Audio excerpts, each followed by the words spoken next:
Hi, everyone. Welcome to Dementia Chats. I'm Lori La Bey, the founder of Alzheimer Speaks. And today on Dementia Chats, we are going to be speaking with a panel of people that all are living with dementia. And our focus, of course, will be on COVID. How are they adapting? What's it been like for them? And what positive things and changes are they seeing in their community? We're also going to touch on technology and how that's working or not working, and information. How do you get correct information? And what are they doing to kind of weigh those things out, stay positive and connected? But before we get started, I am going to have everybody introduce themselves. So Lori, if you wouldn't mind starting. Hey everyone, I'm Lori Scherer. I was diagnosed with early onset Alzheimer's and FTD, frontotemporal degeneration. And I'm very much into advocating and international speaking, and I'm really glad to be here. Wonderful. And Harry? My name's Harry Urban. I'm an ambassador for Sentimenta. I've been living with the diagnosis of Alzheimer's for 16 years, and we're trying to find a better way to care for us. Wonderful. Thank you. True? Full name, Truthful Loving Kindness. Current diagnosis is still mild cognitive impairment with symptoms from vascular and Lewy body dementia. And I'm very active with Dementia Mentors and blogging and a bunch of other stuff. Great. Thank you. Craig? My name is Craig Henke. I was diagnosed at age 54 with Lewy body dementia. I'll be 61 on Saturday. It's my birthday. I'm involved with Dementia Mentors, and I'm an administration person for the Forget Me Not groups. Wonderful. Thank you. And Creaky. Hi, I'm Creaky, also known as Karen Creekmore.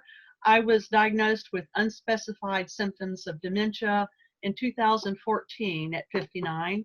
I'm also active in Dementia Mentors, Virtual Cafe, and some other groups.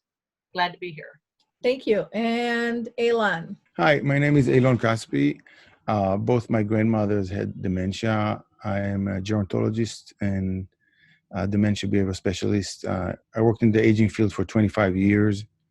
And I'm here to learn from your lived experience and to share what I learned along the way. Wonderful. Thank you. And to our audience, as washing your hands and singing the happy birthday song, you can sing that to Craig then, since his birthday's coming up this weekend. So keep him in mind there. Lori, I'm going to have you go ahead and kick off some of your thoughts about COVID, how you're coping, what you're seeing in your communities and technology and so forth. I am just really thrilled to see how much our communities and our country is coming together to help each other. I know when I was first diagnosed with dementia, there was such a feeling of loss and what do I do and how do I handle this? And through time, we found out about Zoom and that we can connect with other people. We found out strategies of how to actually live more independently by learning how to live more independently. And now we're seeing this within our country, where people are learning, businesses are learning, hey, maybe it does make sense for people to work from home.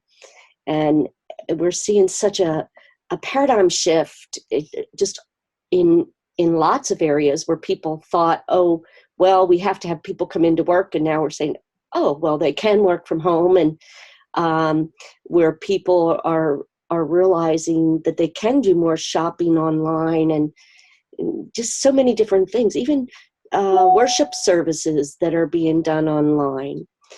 And what that does is, before, a lot of churches didn't have online worship services, so people that weren't able to go out missed out. And now everybody's learning we can do this.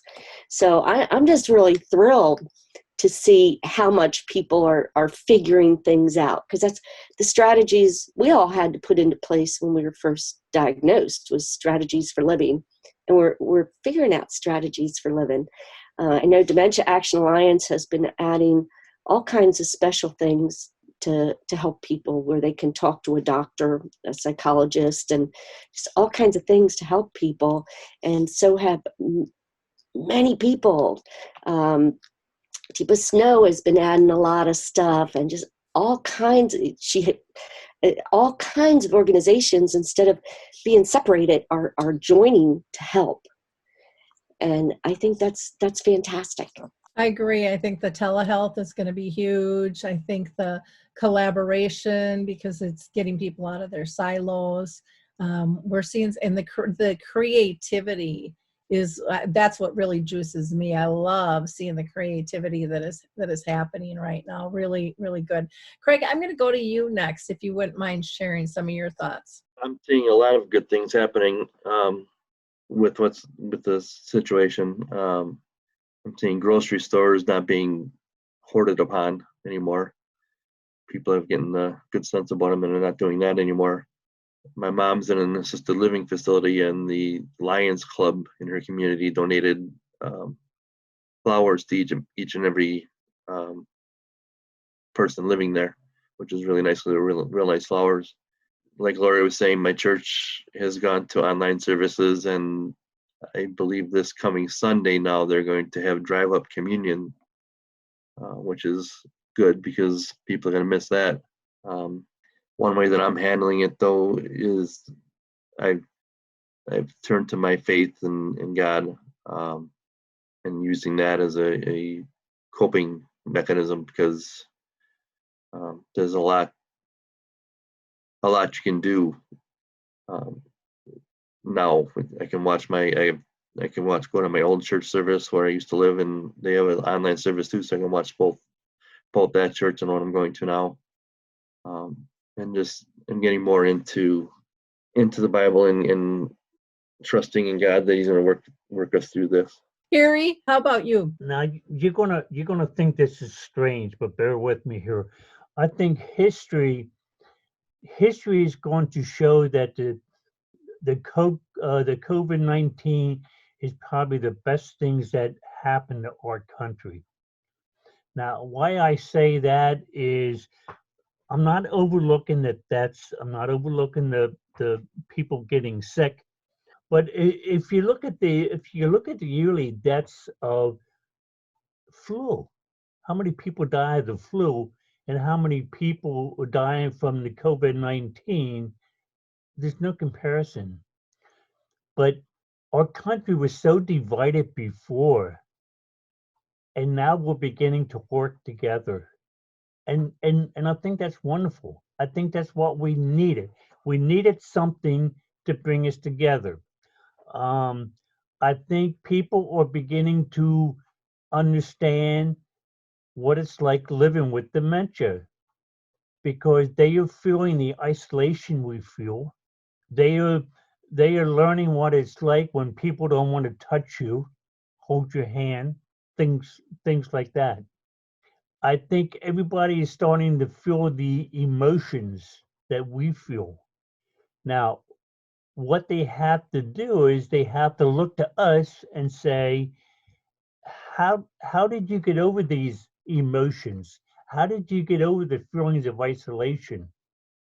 Understand this has nothing to do with getting a cure or anything for the virus. This is only how to get over the symptoms. And we've learned a lot of that, how to do that, how to handle the isolation and things like that. And I think history's going to prove that people are learning. They're going through a lot of life changes, just like we had to go through life changes. You know, you drive down the highway now, and the traffic on the highway is cut down in half. Now, it's not because of the government saying you're not allowed to drive. That's not it at all. But people are staying at home. And I think we're going to see a big change in our lives. And I think it's going to be for the better. I agree with you. Lori just noted in here too, not just surviving, a lot of people are thriving. There's drive-up food banks. People are playing Yahtzee and other games by video chat. They're doing bingo, and I've seen bowling down the hallways too, and dancing, little dance-offs. and videos on how to cut your own hair. I don't know. I trim my bangs and I usually screw those up. I don't think I'd ever. Well, you can try. I didn't do that. But yeah, there's some really, really neat things that are going on that I think are going to stick with us way after this is all over and we're back out of our house. True. I think other people are getting a taste of what it has felt like for us for a long time. I mean, I haven't been able to drive for years, but I lost the ability. They lost the reason because there's nowhere they can go. I haven't been able to handle having people around because of the sound creating the ping pong balls in my brain, or the action creating confusion in disorientation. But now, what did I just say? I haven't been, oh well. At any rate, different reasons, but the same result, whatever that result was that I was thinking of. I think people with dementia, or really any chronic illness, I mean, you get that diagnosis and you're reevaluating all of life and how people interact with you, and you guys have all done such a brilliant job in terms of staying connected, and you're used to this technology of video conferencing, and you know the importance and the value of the Facebook groups that you're in.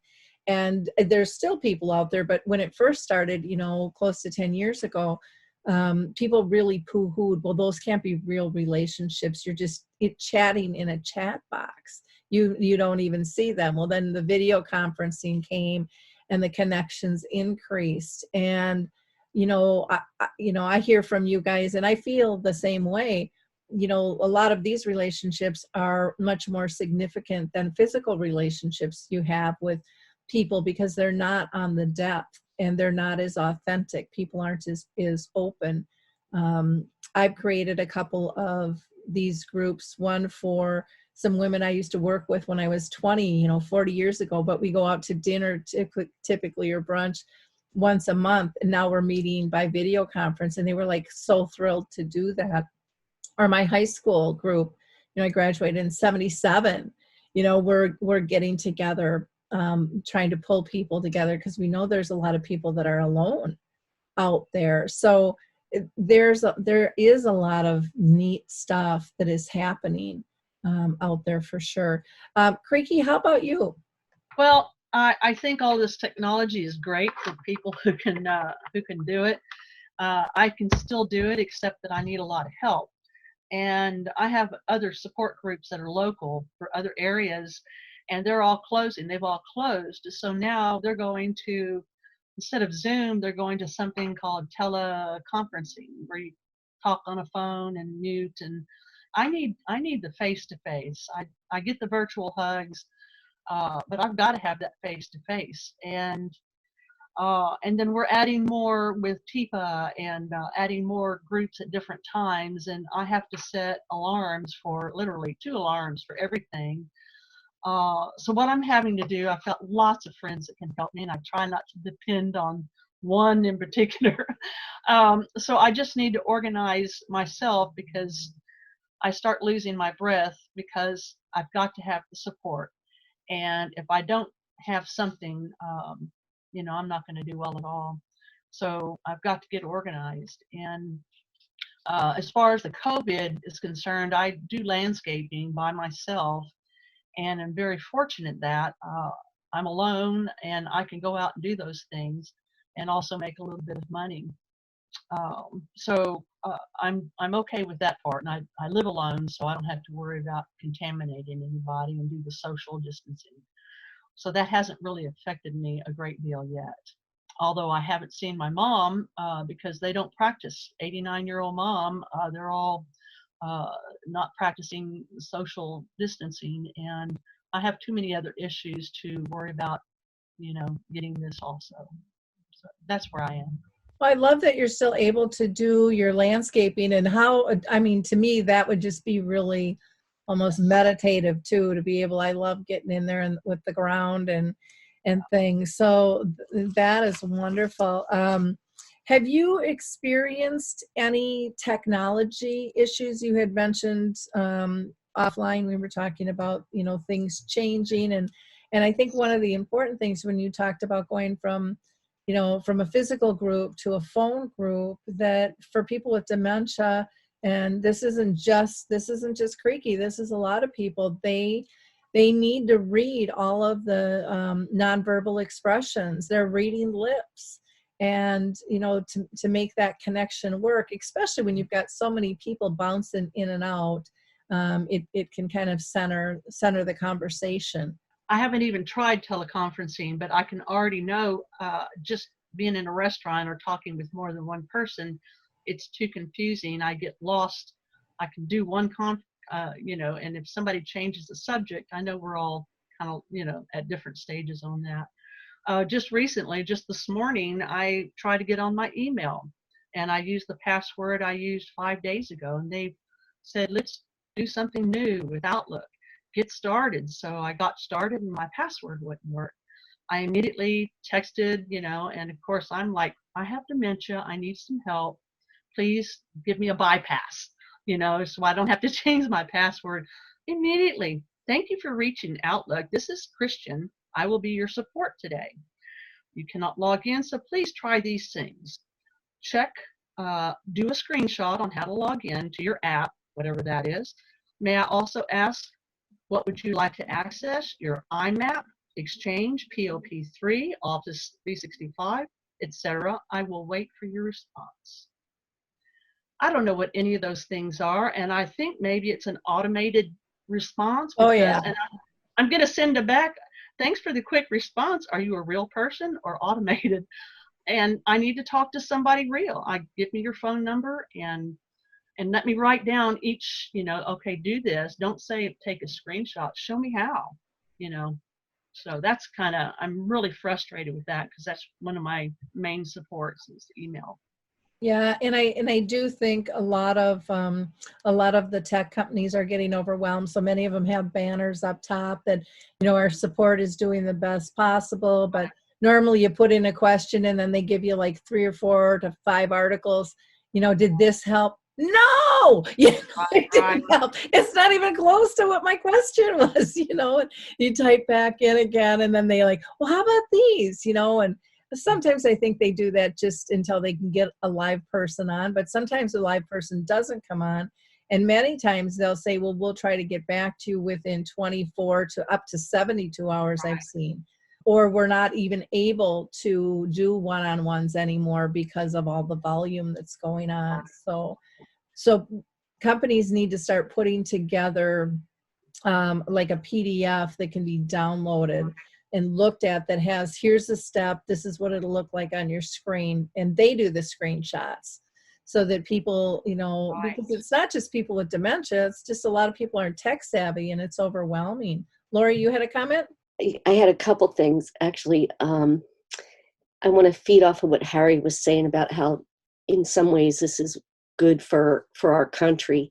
I agree with that, because if you look back at 9/11, and what happened after 9/11, you saw flags hanging everywhere. Every household near about had a flag.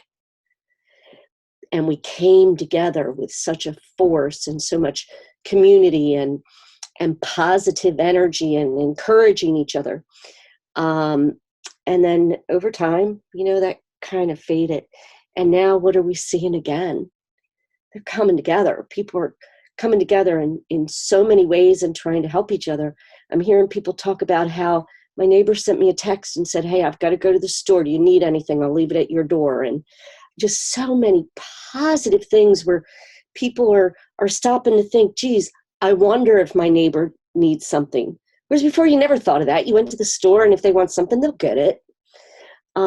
It's just so much of that is happening. And I think this is going to show us many changes. One, it's going to bring neighborhoods and communities together closer. Two, I anticipate that the entire workforce is going to now shift. You're going to see less buildings and more work from home, because now businesses realize it can be done, and hey, it's less expensive to let them work from home than it is to pay for an office building. So I think we're going to see all of that shifting. I think it's setting us up to move more into the world of all kinds of technology. Now, granted, that's causing issues, because how many times have we been on chats where it's just overloaded because everybody's using the internet now, unfortunately. During the day, when typically we could get together and there wasn't that much interruption, now it's so overloaded that we're getting a lot more burps. The system burps in the middle of a video chat or whatever. But all in all, I think in a way, it's healthy for us to be unhealthy right now. My husband and I can't leave the house. We don't leave the house because my husband has an immune deficiency and has to have infusions every week because of it. And the immunologist told us quite frankly, if he caught it, he would die because he has nothing to fight it with. So we don't leave the house at all. But the other day we got in the car and we drove to my sister's and sat outside our house and waved to her. And that was as close as we got, was waving to her and talking to her through the car window. And she reached over the window and gave the window a hug, but you know what? Still, we were in touch. I have 5 siblings, and the 6 of us got on a video chat on Sunday, and we were on for an hour and a half just laughing and telling stories. And whereas before, we would call each other every week, but it was one-on-one. And now you're seeing more group efforts, whether the community is a family or the community is a worship group or just a neighborhood. We're joining forces and working together. Yeah, it really is pretty beautiful. When you were mentioning about neighborhoods and stuff coming together, I know I'm in self-isolation, but I've got a neighbor who is elderly, and one has cancer and one just had hip surgery. And so, I'm staying in contact, making sure if there's anything they need, because I'd line that up. But there are out there right now, there were so many things you mentioned, Lori, but with the neighborhoods, there's neighborhood parties. I was talking to somebody and they said that we're going to do a potluck, and everybody's doing their own family potluck, and we're setting up a table and chairs on our cul-de-sac, and we'll all be social distancing, and we're just going to talk loud, so that we can hear what's going on. And they had, the drive-by birthday celebrations and stuff where people can't go to the birthday party, so they're lining up, and they've got balloons and big cards that they're showing and singing happy birthday. There was the DJ dance off. I don't know if you guys caught that one, but some DJ did like 8 hours of music. And I can't remember, I think he got over 100,000 people on this dance off, and people were dancing in their living room to the music. I love the late night shows. I really have to give kudos to Jimmy Fallon and to Trevor Noah. They really have this down. And Jimmy Fallon, if you haven't watched it, you have to. He's incorporated his whole family into his show. So his wife is the cameraman. His little girl is his music technician, and she'll push the button when he needs a laugh or for his opening music on the computer. And then I think his older one, she does the graphics. And so she'll color, the Jimmy Fallon show, and they'll hold that up or whatever. And when you were talking about burps in technology, the thing that I love about those burps is it's teaching people patience and acceptance, that it doesn't have to be perfect. What we really all want is an authentic connection, and people are seeing that. So like with Jimmy Fallon, his little one, all of a sudden she's like, I'm not going to push the button anymore.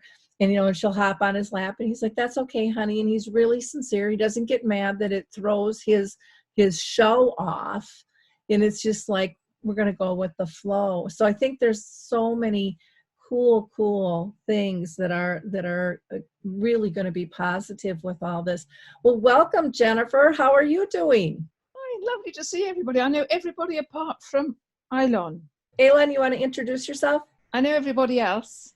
Hi, so my name is Eilon Caspi, and I'm a gerontologist, and I've worked in the aging field for 25 years. Both my grandmothers had dementia, and I'm always looking forward to learn from your lived experience and share what I learned along the way.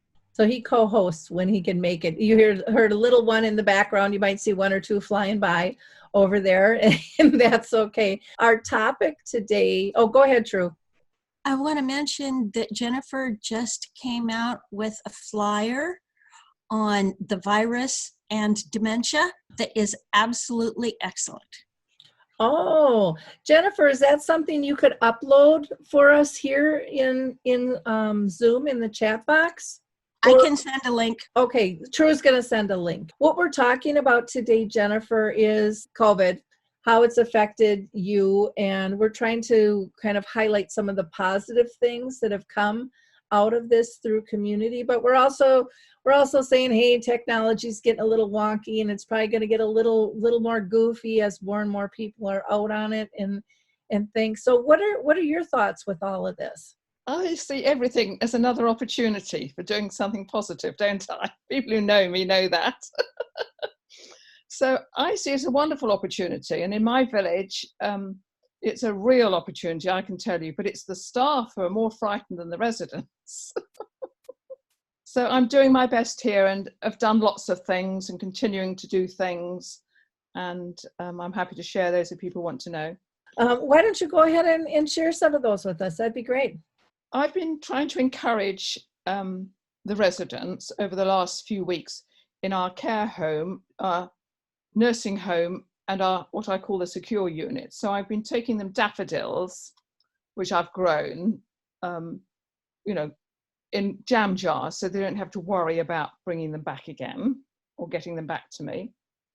And even those with advanced dementia have been so thrilled to see the bright colours. They really love that. So I had a long list of people, so that's taken me a long time. Then I've run out of daffodils. They've stopped growing, I'm afraid. And then the second thing I've been doing is once our secure unit and nursing home were closed to visitors, and all my conferences and talks were cancelled, I had even more time on my hands, but I couldn't go over there, which was a sadness really, but never mind. There are people here living with dementia, but in the early and middle stages. So I've been trying to encourage those by, for example, I've always made jam since I was little. My mother died when I was 4. So, it's second nature to me. It's not difficult, even though I sometimes get in a mess with it still. So I've got lots of little jars. So I was making yogurt scones and things and putting them, not touching them, putting them off the dish onto these special things that, I collect, and putting cling foil over them with a little message and taking those round to people who were thrilled to bits with that, even if I was socially distancing and leaving it for them, somewhere distant. And then mustn't forget the staff who get so frazzled and worried. So this morning I was up really early writing cards to them all to just thank them. And you wouldn't believe the response I've had today from them. Extraordinary, just little things. And the thing I have now planned to do next, because, I kind of do a week on each. It takes me a long time. We've got, 200 people here. But I'm down to about 100 now because half are aren't allowed. So what I'm doing next is, where are they? Here we are. This is my next plan. I've started on my computer. I've always been computer literate, but it's going to take me ages to do cards. And then I've got these pictures. They're off my my tear off verses. And some of them are very suitable. I can even cut off the references so people don't need to know they come from the Bible, because I know some people don't like the fact that I'm a Christian. But that's fine. I don't care. I don't need to do that. But some of the pictures are just lovely, and they're cheerful. They're all kinds of pictures. So I just need to cut off the bits that aren't appropriate, put them on a little, stick them on something, make them into a card with their personal name and just thinking of you, Jennifer. And people just love that. And it's not that difficult to do. It just takes time, and that's what I've got at the moment. That's wonderful that you're doing that, Jennifer, and great ideas. I had a caregiver the other day that was saying she wrote hand notes to all the staff on her husband's units and in the community there. And then she's also doing 10 calls a day to businesses just to thank them. And she says it's just been amazing, the response that she's gotten from that. She thought it was really going to be difficult to do, and she's like, I'm really enjoying this because it's meaning so much at the other end, and it doesn't take that much time to do. But I would also like to ask you, Jennifer, we always in the beginning go around and introduce ourselves. So can you give people a little history about yourself and who you are and where you are? I used to be a fairly academic GP, highly qualified. I used to lecture at the university and all that kind of stuff. So I know quite a bit about things, but I was diagnosed with dementia 10 years ago, but I passionately believe we can do something about it. And those of you who've read my book, which I was made to write, well, someone had a ghostwriter, it wasn't my idea, but I was forced into it, to explain how and why, Laurie and True particularly, they know all about this anyway, don't they? And here, the management has seen the difference, the things that I do, the groups that I run, the difference that it's made. So they're so supportive of me now. I'm so privileged to have this opportunity, having the insight from my medical training. My father had dementia, and living here amongst so many other, people with dementia for, I've been here for about 8 years, I suppose, learning all the time from their stories. I live amongst them 24 hours a day, and I do my blog every week, which again, many people know about. Just sharing what I learn all the time. It's so privileged, aren't I?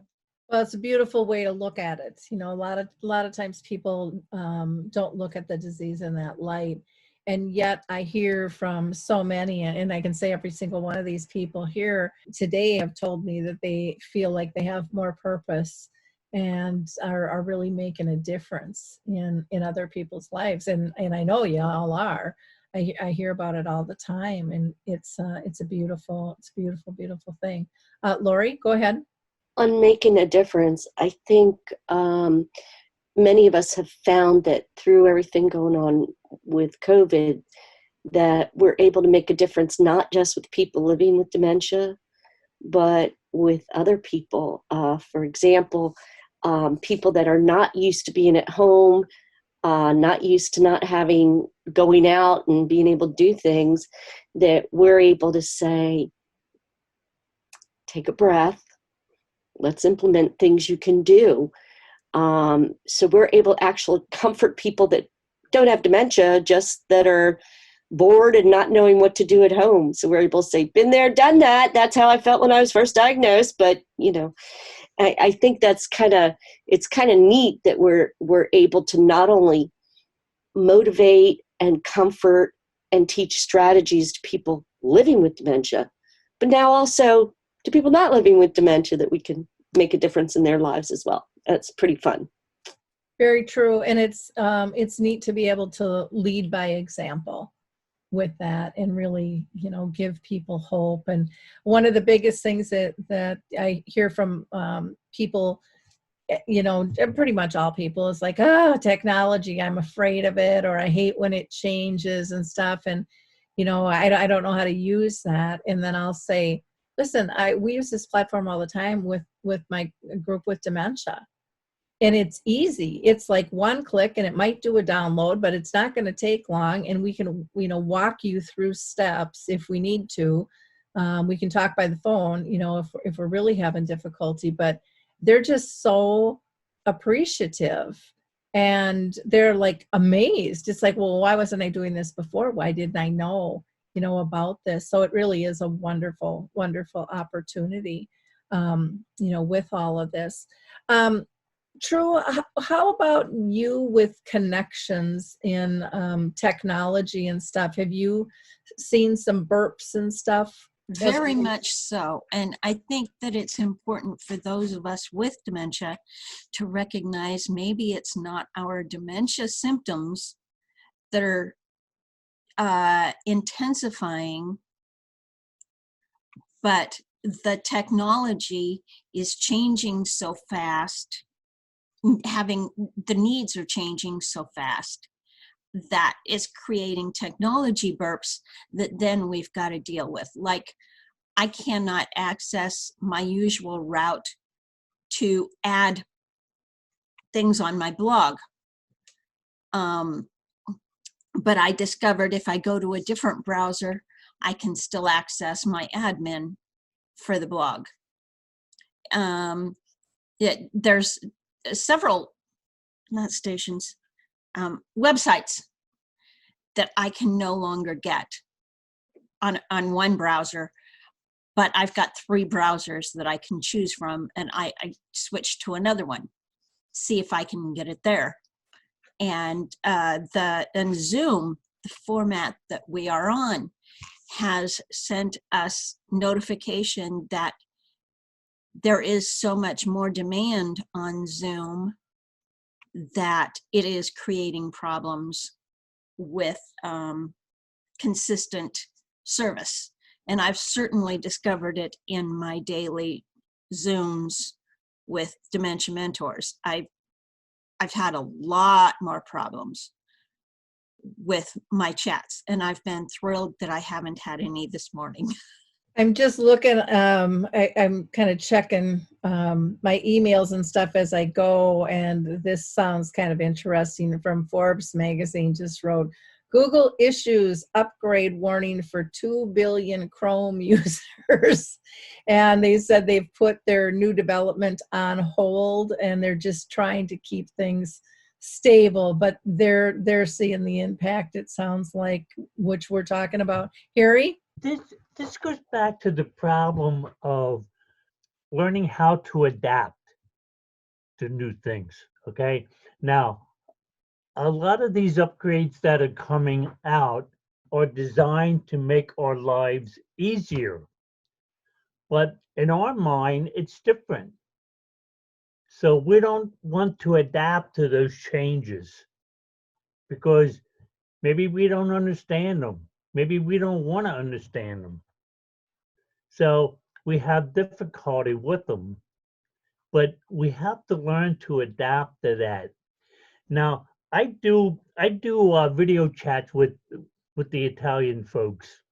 Now, that is a country that's probably hit the hardest with COVID-19.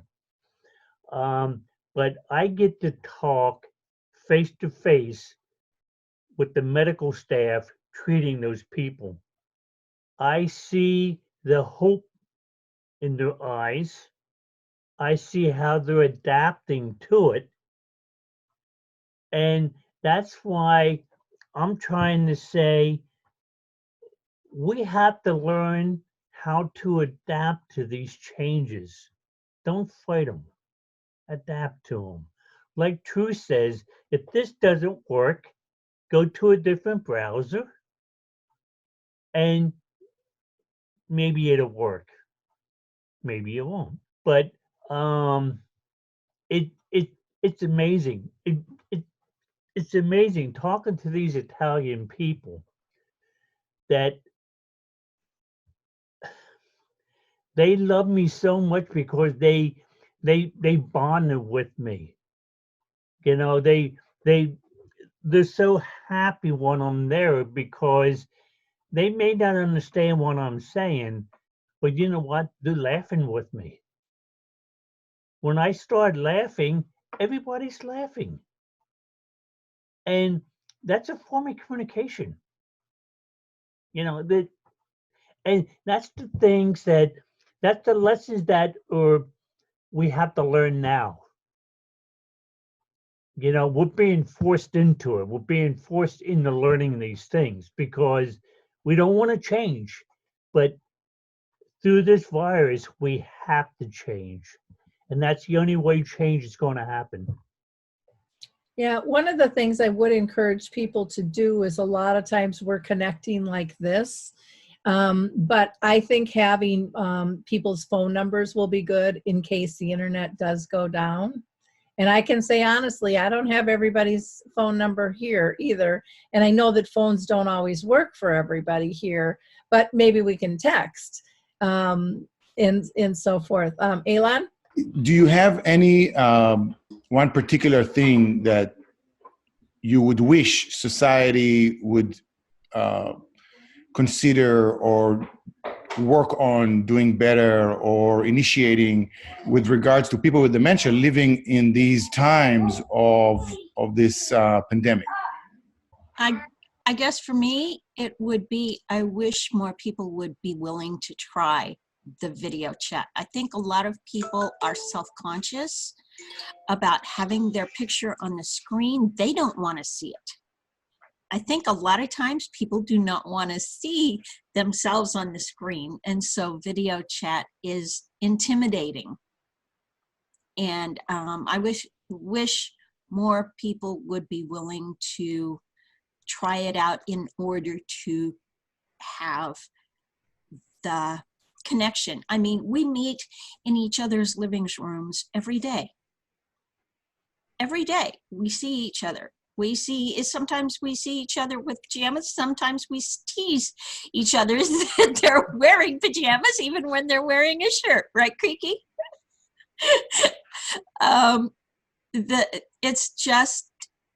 It's a terrific tool, and I wish more people were willing to try it out. Lori, go ahead. What I would say is,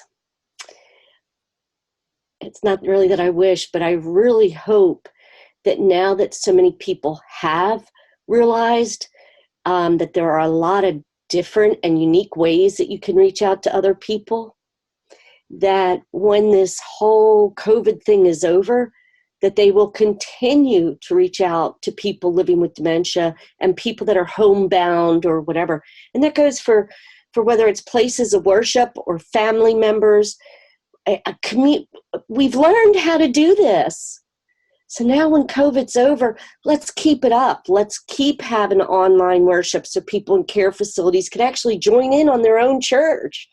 Let's keep reaching out by whether it's FaceTime or Zoom or whatever to people that are shut in, and continue to let them see our face and our smile. I just hope we take that as a lesson and apply it to help other people and not just let it drop after this is over. I agree. And not just reaching out, but staying connected with neighbors and friends as well. Maybe shoveling the snow in someone's driveway, or cutting their grass, or seeing if they need groceries, or whatever it might be. I know, I always used to say when I was little, I mean, my neighborhood was like that. Everybody was like that. And then all of a sudden, in this day and age, people don't even know their neighbors, let alone, be willing to ask to help or to volunteer maybe at an organization. And I do think that we're seeing a surge. I know we are here in Minnesota anyways, with people really connecting and doing grocery shopping and working at food shelves and dropping things off. And it's a beautiful thing to feel a sense of community, for sure. Jennifer? I was just going to say, I hardly agree. I can almost see our world being better for it in the end. Wonderful to hear Harry talking about people in Italy, bringing the nations together even. Politically it doesn't work, but maybe this will work. And I agree with you. I mean, when I was little, I was born after the war, but, after then, the communities were much closer because they'd been through tough times. So now all the world is going through a tough time. And as you say, Laurie, It would be wonderful if it continued, wouldn't it? You know, I can see really good stuff coming out of this. It's not going to be fun, but there's a but, isn't there? So I think we can be hopeful in that. I totally agree. Anybody have any other comments that they wanted to make? We're like at our 5-minute thing. Not that we can't go over, but usually an hour is about all people can handle at one time, I think, because there's so much information out there now. And I think that's kind of cool. Eilon? Well, what Lori mentioned, while the majority of people living with dementia live in the community, we have a large number of people living in long-term care settings, nursing homes, assisted living residences. And I know some of you volunteer in those settings. Tremendous, complex, emotionally charged, multiple challenges happening as we speak. We just had 4 settings here in Minnesota. Yesterday, there was an article in the Star Tribune here that there's a high likelihood that 4 settings there's positive cases of COVID-19, and we don't know how it's going to unfold. But I wonder if you have any thoughts, because you talked about technology, and there's so many people with dementia. The majority in nursing homes, about 40 to 50% in assisted living nationwide. Any thoughts about how we can help these people in terms of support, emotional support, reassurance in those times of fear and hope, using technology when, it's complex, because a lot of people in advanced stage of dementia are unable to use it. So, and they may not be able to set it up, and they need help, and staff are understaffed and afraid themselves. So I know it's a big question, but it's also a big challenge nationwide and internationally. Lori, go ahead. Dementia Action Alliance had a video discussion the other day, and there was a number of people from care facilities on, and residential facilities, and those that really are trying to help their residents are making a difference with technology. For example, taking their tablet and letting the person say hi to their loved ones on their tablet, because not all of them have a tablet or something in their room, but they can stand at their door and wave to their loved one. They're encouraging people, if your loved one is on the first floor, which most are, to just stand outside the window and wave and touch the window and do I love you and whatever at the window. A lot of the communities don't have a really good internet service, so they can't always have all the residents connected. So one of the residencies was saying that they take turns. Side A can be on the internet from such and such to such and such and whatever. I think that technology, or just that whole spread of kindness, is making a difference. A lot of people with dementia are still really having a hard time. You're breaking up our routines. Anytime you break up our routines, for most of us, you mess up our heads. That's just the way it is. We've gotten so conditioned as part of our strategies of life to work by routine, and now you're taking that away from me. So in addition to everything else, they have challenges of people that just can't work within the change of routine systems and the stress. But it's not just technology that's helping. It's utilizing the technology and the compassion combined, I think, that makes a difference, and encouraging families a lot. Hey, send them cards. One person had their community come together, and they sent a bunch of art supplies to their local care facility. So these people that are now stuck in their rooms, they didn't have a cabinet full of art supplies or books. You kidding me? They went to the library within the community to get these things, and now they can't. So coming together to make sure that families know, hey, send them puzzles, send them art supplies, whatever. I don't think it's limited to the technology. Good point, Lori. I'm going to go to Creaky and then to Harry. Yeah, we just started a local dementia community. We're got the action group started. Believe it or not, I'm on the organization committee, but only as only as input for persons living with dementia. There's one other person in Corpus Christi that is part of the PWD. And so we had our first meeting. It was great, but now everything is shut down. And what did they do? They went to what's called a blog. I know I've heard blog before. You know, if it's not on my notification bar, you know, Jennifer's book and, you know, True wrote her website. I knew it, but, you know, I can't keep up with everything. So the scariest part for me, the saddest part is for me to think that the local dementia friendly community is already gone down to the wayside. And I'm just hoping that I'll still be able to participate if this thing keeps going on.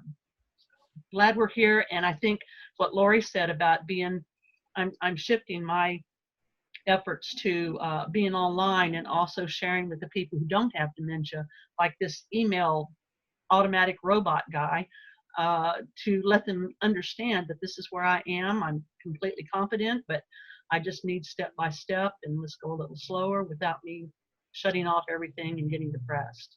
So it's working. Wonderful. One thing I'm going to throw in, I did see an article where one community had an actual stand-up robot, and they had that going down the halls, and so the staff didn't even have to do it. You get close; they were just kind of directing it, and so had a game out of that, which was pretty cool. Harry, go ahead. We spend a lot of time at a memory cafes teaching technology,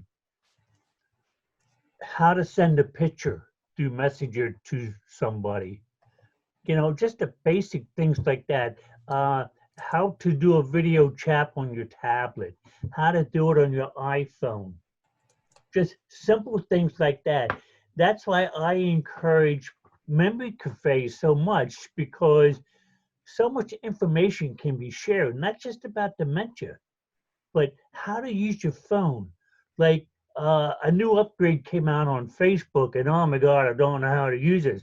Well, we explain how to use it, and people begin to understand then how to adapt to this new stuff. That's why don't be afraid of technology.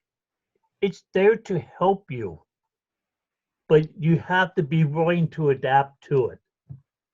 Thank you, Harry. True, any last minute comments from you, and then I'll go to Jennifer. Okay, Jennifer. Well, I have the privilege of living amongst all these people with dementia from the beginning to the end. I mean, they die here. We have funerals, 2 or 3 a month.